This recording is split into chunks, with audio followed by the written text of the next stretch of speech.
So I think the best way to put the EMR task force together would be to find people who have different points of view and can bring different opinions and perspectives to the table when figuring out how they want to implement the EMR system. So for the head of the task force, I picked Miss Rice, who is also the head of information services.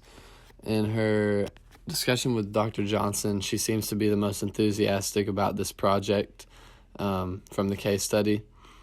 So she is already in contact with the CFO to make sure that the cost proposal for the implementation of the EMR system is appropriate for St. Vincent, and she will be the best person to lead this project. The next person, even though she is kind of resistant to the changes that Dr. Johnson wants to make, would be Ms. Chapman, because she is from the medical records department, and that will be a big part of this technological change in the organization.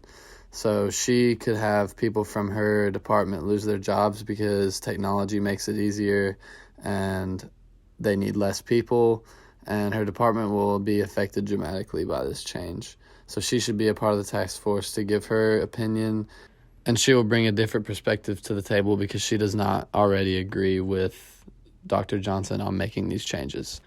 For the next person on the task force, I thought about doing Dr. Smith, but I wanted to do a physician who has a good reputation in the company and who is also on board with these changes, because Dr. Smith did not agree with Dr. Johnson at all, and there needs to be somebody from the medical side who can bring ideas and an opinion that is positive towards the EMR system.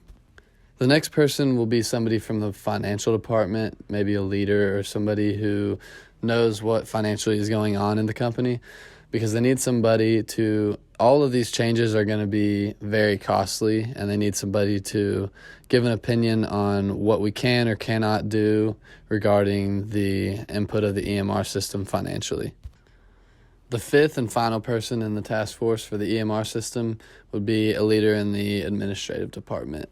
And I think it's important for Ms. Rice to pick people who are enthusiastic about these changes. Although Ms. Chapman is not on board completely, it is good for her to have that other point of view. But for the most part, we want people who are going to be excited and enthusiastic about the changes that are going to be made so that they can come up with the best ideas and give St. Vincent the best chance for success when they implement the EMR system.